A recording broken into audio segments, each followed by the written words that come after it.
Livro Feitiço para Coisas Perdidas, de Jenna Evans Welch. Dedicatória. Para minha mãe, uma bruxa da cozinha que sempre foi um pouco mágica. Prólogo. Willow.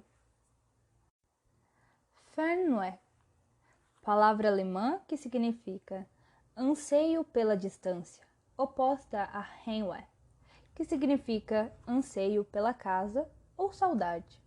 É um desejo por lugares longínquos, em especial os desconhecidos.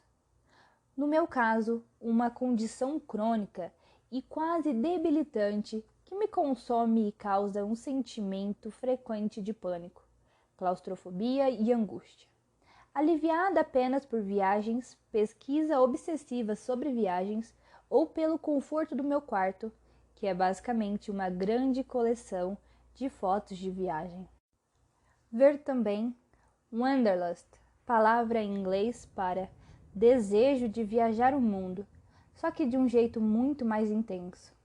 Ver também Willow Haverford, eu. Ver também excelente maneira de ignorar o fato de que, embora eu tenha um lugar onde morar, não pertenço a lugar nenhum. Descobri na prática que uma coisa não está necessariamente relacionada à outra. Mason.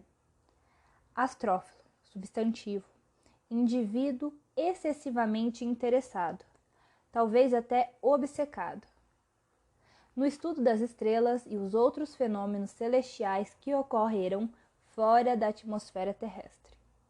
Em geral amador, o astrófilo faz uso de ferramentas como um diário de observação, um caderno em que registra as observações do céu noturno, binóculos e, com sorte, um telescópio. Não confundir com um astrólogo, alguém que prevê o futuro a partir das estrelas, o exato oposto do que eu faço. Ver também sonhador, a palavra que a assistente social usou para me descrever de maneira muito equivocada em nossa última conversa. Eu não sonho, eu estudo, faço desenhos, tomo notas. Ver também Mason Gree, eu.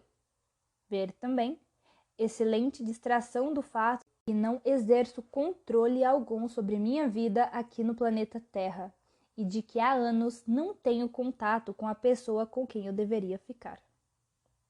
Willow. Assim que eu me formar no ensino médio, vou botar tudo o que é importante em uma mala e pegar um avião para Londres, sem olhar para trás. A menos, lógico, que eu decida começar por Praga, ou Roma, ou Dubai. Ouvi dizer que Edimburgo fica deliciosamente instável no verão e que as praias de areia branca de Mykonos têm o poder de dissolver toda e qualquer preocupação. Para minha sorte, o destino não faz muita diferença. O que importa é o planejamento. No momento em que o sinal tocar pela última vez no meu último dia de aula, vou caminhar, correr, porta fora, descer voando os 30 degraus até a saída, entrar num táxi e ir direto para o aeroporto internacional de Los Angeles, para pegar um voo para Istambul. Ou Tóquio. Talvez Sydney. O que importa é que vou embora. Vou me mandar daqui e me afastar de tudo isso. Minha vida de antes vai ser apenas uma das muitas paradas de uma grande viagem pelo mundo.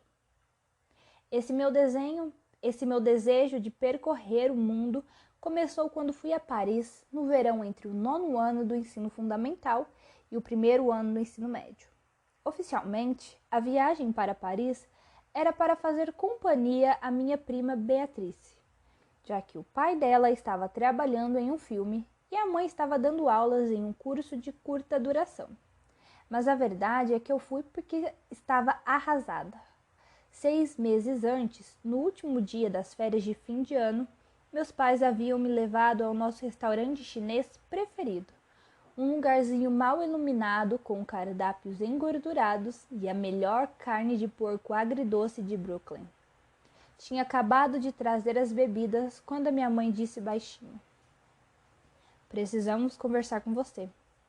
Assim que levantei a cabeça, notei como os dois estavam afastados e entendi tudo.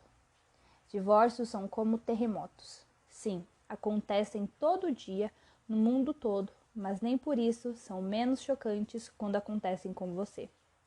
Em menos de um mês, meus pais já tinham dividido nossa vida e o divórcio foi oficializado em pouco tempo, em pouco menos de 5 meses.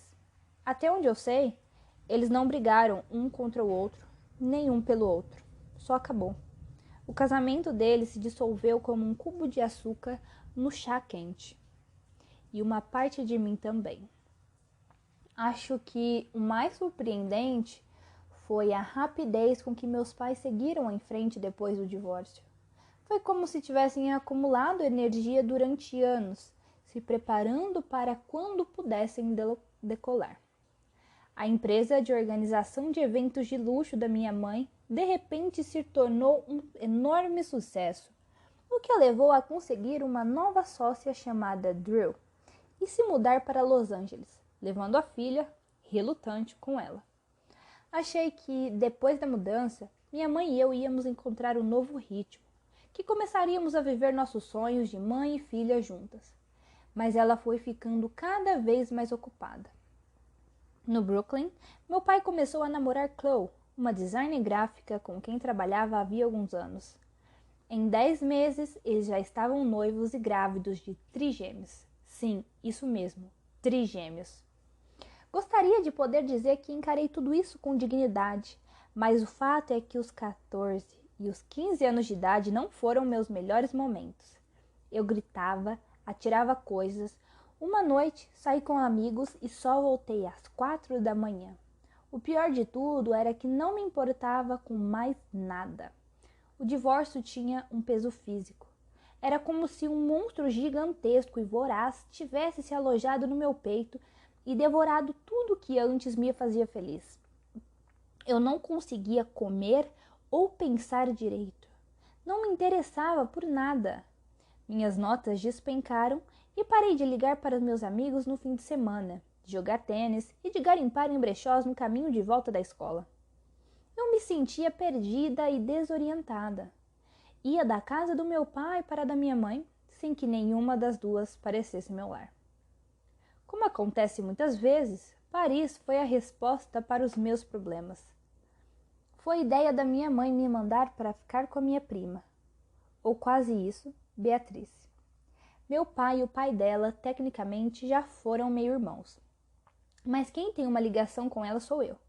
Ela é minha melhor amiga e a pessoa de quem mais gosto no mundo.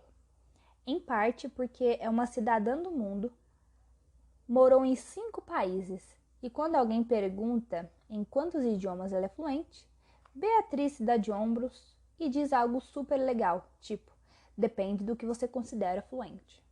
Ela conhece todas as linhas do metrô, consegue pedir café crème em qualquer cafeteria de Paris. Convence seguranças de aparência intimidadora a nos deixar entrar em baladas e combina tênis surrados com vestidos de um jeito que parece tri-chique. Até o nome dela é elegante e tem uma ótima sonoridade. Beatrice ou BA, para encurtar. Eu, por outro lado, era um desastre absoluto na França.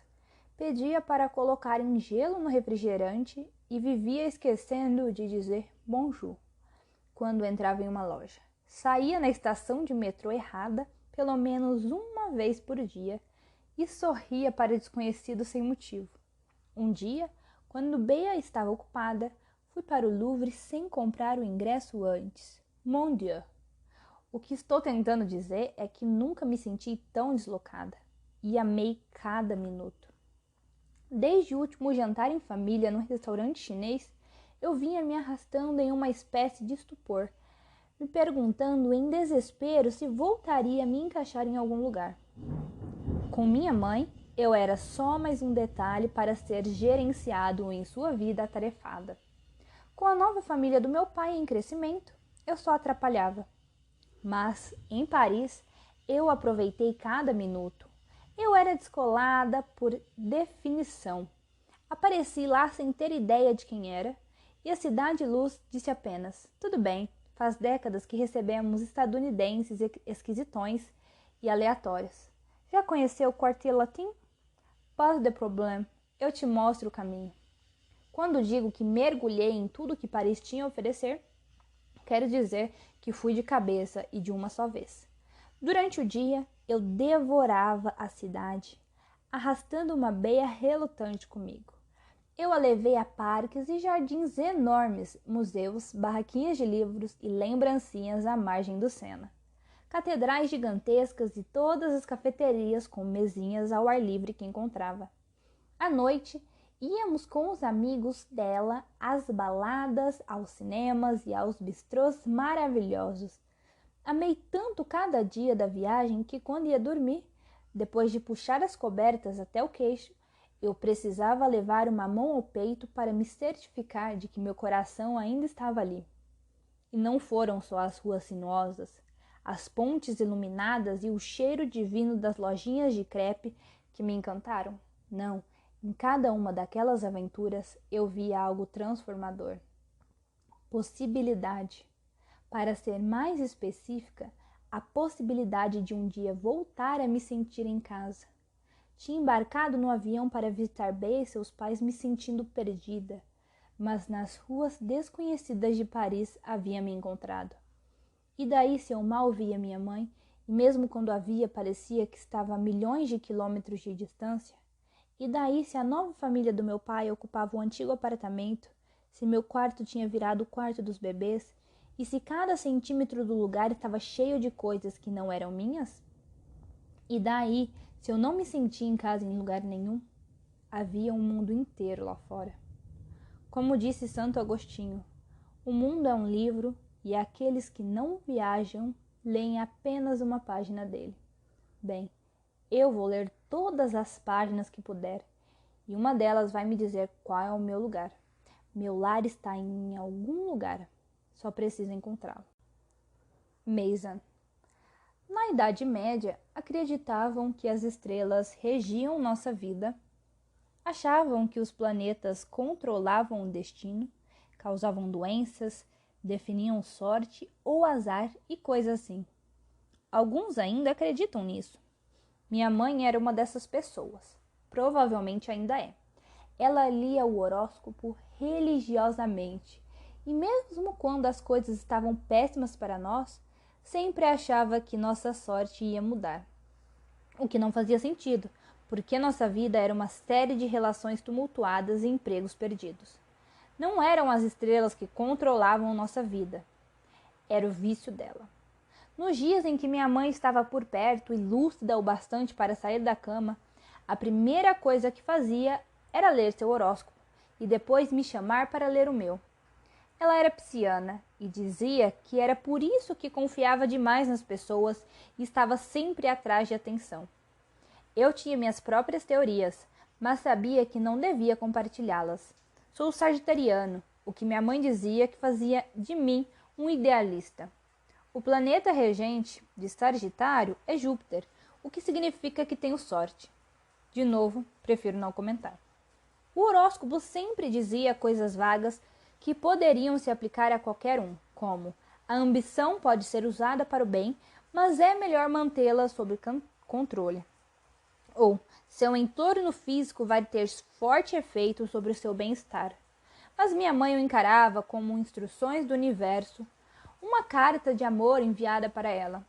Depois que ela lia o horóscopo, passávamos 20 minutos arrumando o apartamento em que estivéssemos morando de favor ou tentando descobrir como a ambição a estava tirando dos eixos, até que ela recebia uma ligação do namorado ou do traficante, às vezes era a mesma pessoa, e voltava para o quarto.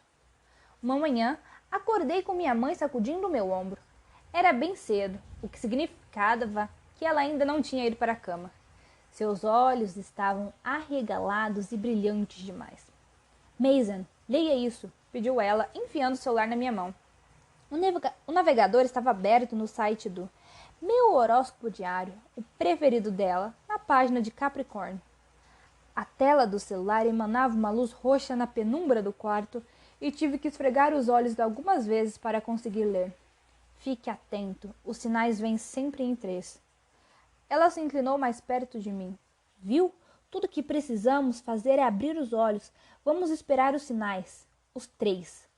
Não fazia ideia do que ela estava falando, por isso só murmurei. Legal, mãe.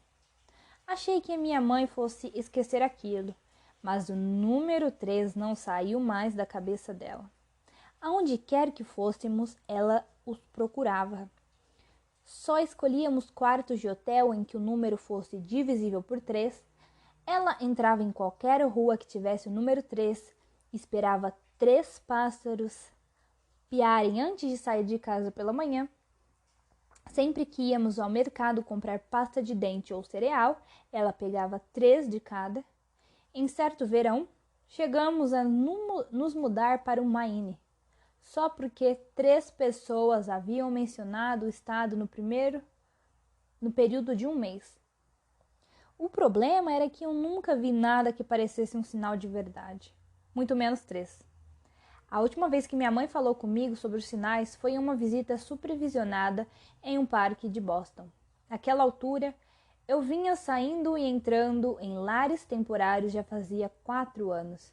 E minha mãe parecia pior do que nunca. Estava horrivelmente magra e dava para ver que tinha dificuldade em se manter sentada no banco do parque. Eu sabia que ela estava louca por um cigarro e preferia que simplesmente a deixassem fumar. Ela ficou me chamando de meu bebê e tentou arrumar meu cabelo, o que eu odiava. Também ficava repetindo que estava dando um jeito em sua vida e que logo estaríamos juntos. Minha mãe já havia abandonado vários programas de reabilitação e eu sabia que a assistente social não ia deixar que eu ficasse com ela, a menos que ela estivesse sóbria por pelo menos 1 ano e tivesse um imóvel. Lembro que tudo naquele dia me irritou. Minha mãe, o sistema, o tempo que aquilo tudo estava levando e até mesmo as piadas bobas dela, que me faziam rir. Como era possível ficar tão frustrado com uma pessoa e ainda amar muito? Quando o nosso tempo acabou, minha mãe segurou meu queixo e sorriu para mim. Talvez seja só meu cérebro tentando registrar nosso último momento juntos como algo agradável, mas gosto de pensar que foi legal. Ela disse, não se esqueça de que vamos ficar juntos, meu bem. Vai dar tudo certo, fique atento, os sinais vêm sempre em 3. Depois ela foi para o carro, levando a mão ao bolso de trás da calça para pegar um maço de cigarros. Seu longo cabelo preto estava com mechas descoloridas que haviam ficado laranjas. Quando ela abriu a porta do veículo, vi sua tatuagem de relance. Era uma concha com uma pérola dentro, cor de rosa. Minha mãe havia feito em homenagem àquilo que a mais amava no mundo, sereias.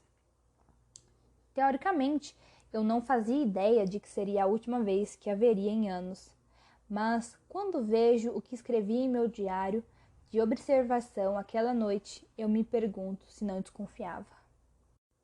5 de junho. Poluição luminosa demais para ver qualquer coisa além da Sirius A. Uma estrela sumiu ontem. Ficava em uma galáxia a 75 milhões de anos-luz e não passava despercebida. Era gigante, quente e bem azul. Os cientistas as observavam fazia décadas, mas foram localizá-la agora e tinha desaparecido. Mas estrelas gigantes não somem em silêncio. Elas explodem e se transformam em supernovas cujo brilho ofusca tudo em volta, até que se tornem buracos negros. Quanto maior a estrela, maior o espetáculo. Todo mundo teria visto uma explosão assim. Algumas teorias. Talvez sua luz tenha enfraquecido pouco a pouco, até que poeira cósmica a escondeu. Talvez fosse uma estrela no fim das contas, mas a luz de uma supernova. Não consigo parar de pensar nisso. Estrelas grandes e brilhantes assim não desaparecem do nada. Foi a última vez que vi minha mãe. Depois de anos de prisão, de tentativas de reabilitação e sem uma casa para morar, ela se apagou de repente e desapareceu na atmosfera, sem deixar rastros.